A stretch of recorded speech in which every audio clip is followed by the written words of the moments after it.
yang saya bilang basic vocabulary, English vocabulary yang tadi itu sengaja saya hanya permukaannya saja karena fokus kita bukan itu hari ini, itu hanya introduction saja. Fokus kita adalah di sini. Jadi seperti pertanyaan Anda tadi, gimana sih biar cepat, gimana sih biar gampang, gitu kan pertanyaan-pertanyaan tadi itu ya kan. Nah, ini dia. Tips on learning new words, oke? Kebetulan saya udah menyiapkan ini. Jadi gimana caranya, Miss, biar kita punya vocabulary banyak atau dengan cepat deh bisa tahu banyak vocabulary dalam bahasa Inggris? Jadi saya punya 6 ini ya, saya ambil di British Council Foundation. Jadi yang pertama adalah read, read, and read. Kamu tidak bisa punya vocabulary banyak kalau kamu tidak banyak membaca. Saya nggak suka baca, Miss. Oke, Den. Oke, kalau nggak suka baca, listen, listen, and listen.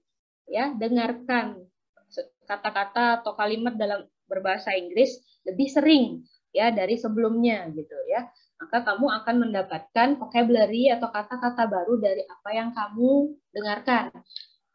Suka nonton, watch and watch something or movies in English gitu. Jadi gitu. Jadi kata kuncinya adalah lakukan ya, read, listen, watch something in English itu berulang-ulang. Kenapa ini diulang 3 kali? Maksudnya adalah yang penting adalah repetition-nya, pengulangannya ya. Jadi tidak read aja.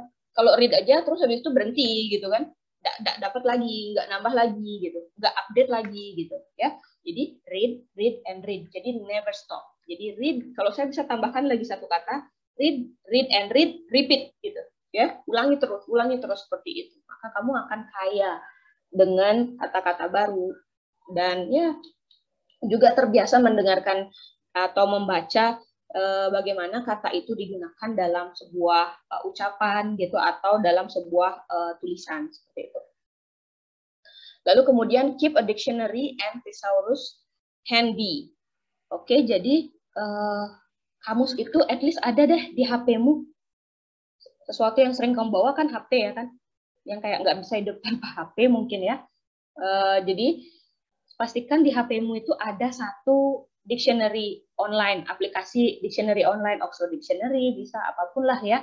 Atau sesimpel Google-mu aktif deh gitu. Jadi ketika kamu ngerasa nggak ngerti sebuah kata, kamu langsung cek dictionary. Ya. But before you check your dictionary, try to guess.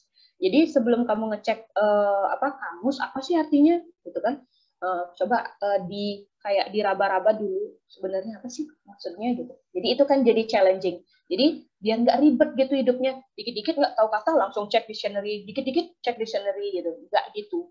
Karena itu akan wasting time juga kan. Nah, boleh kok melakukan tebak-tebakan dulu sebelum akhirnya memastikan diri, benar nggak sih yang dimaksud dengan kata dictionary itu adalah kamus, jangan-jangan hal lain, baru kamu cek di dictionary online-mu gitu.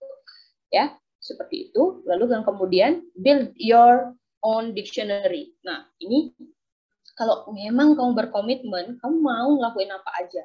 Terutama salah satunya adalah build your dictionary. Jadi kamu punya catatan di mana ya, di handphone bisa, di kertas atau di buku bisa, ya. Kamu nulis di sana. Tiap kali kamu ketemu kata baru, kamu tulis atau kamu ketik gitu. Sehingga one day ketika kamu berhadapan dengan kata itu lagi dan kamu lupa, kamu bisa langsung check your dictionary. Kenapa harus build your own dictionary? Karena daftar kata-kata yang ada di saya akan berbeda dengan daftar kata-kata yang ada di kamu. Karena saya hanya men-save kata-kata yang sering saya pakai.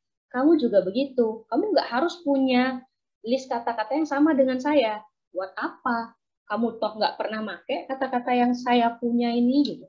Ya, so your dictionary will be different with mine gitu. Jadi saya seorang dosen perlunya kayak gini nih, kata-kata yang segini.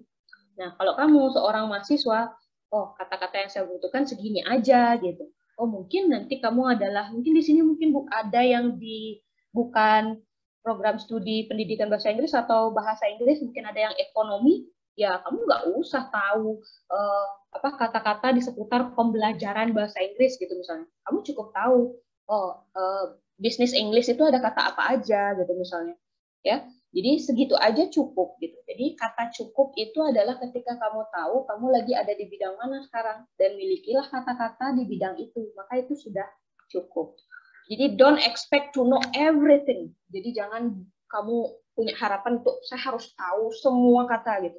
Baru saya ngerasa pinter, baru saya berani ngeklik excellent tadi. Nggak gitu juga. Kamu kan bukan kamu, cuma manusia doang kan. Jadi you only need to know some words related to your business or your field gitu ya, yang berkaitan dengan bidangmu gitu. Oke, ini yang paling minimal ini, learn a word a day. Jadi at least kamu dalam satu hari itu punya satu kosakata baru deh. Hari ini punya kosakata baru apa? Gitu. Kalau lebih bagus sekali, tapi at least one word a day. Kemudian play some games. Nah, ini nih. Ini unik banget. Dulu saya kaget, hari ini tidak. Ternyata beberapa orang di sekitar saya yang pintar bahasa Inggris bukan karena dia belajar bahasa Inggris di kelas. Dia sering bolos waktu mata kuliah, waktu belajar bahasa Inggris di sekolah gitu. Tapi dia sangat pintar main game online. Itu. Dan ada salah satu teman saya dulu waktu kuliahan, apa motivasi kamu kuliah di bahasa Inggris? Karena saya pengen main game online dengan lebih lancar gitu. What? Gitu. Karena di game online itu instruksinya, ceritanya gitu itu dalam bahasa Inggris. Kalau saya nggak ngerti bahasa Inggris, saya nggak bisa main, nggak bisa namatin gamenya itu gitu. Wow, challenging ya, gitu kayak gitu. Dan ya, games make the way you learn is kind of enjoyful gitu ya. Jadi kayak kamu sangat bisa menikmati deh kalau kamu belajar kata-kata baru lewat games. Nanti saya kasih link websitenya ya.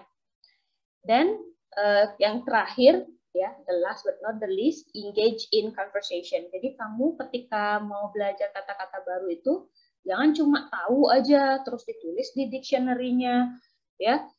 Kamu juga harus pakai kata itu dalam conversation kah, dalam tulisanmu kah gitu. Kalau sesuatu yang nggak pernah dipakai kan jadi, kalau misalnya benda ya, kan jadi cepat rusak ya, gitu misalnya. TV, bagus banget TV-nya. Tapi TV itu nggak pernah dihidupin gitu, kayak nggak pernah ditonton gitu kan, rusak juga kan, sebagus-bagus apapun. Nah, seperti itu juga words. Jadi kata-kata, vocabulary, kalau kamu nggak pernah pakai, dia bakalan terlupakan gitu. Dan akhirnya ya udah, hilang aja gitu dari memorimu karena kamu tidak pernah pakai. Tapi ketika kamu engage in conversation, kamu pakai kata-kata yang udah kamu pelajarin, kamu tidak akan, ketika kamu pakai kata-kata itu, keluar kan kata-katanya dari mulutmu atau dari tulisanmu, itu kata-katanya keluar, tapi tidak hilang, tapi bertambah, karena akan ada orang lain yang merespon, seperti itu. Ketika direspon kan akhirnya kamu dengar hal baru lagi, dan akhirnya bertambah gitu, terus begitu, multiply, jadi bertambah berlipat-lipat. Gitu caranya, tips on learning new words. Oke, semoga tipsnya berguna deh buat kalian.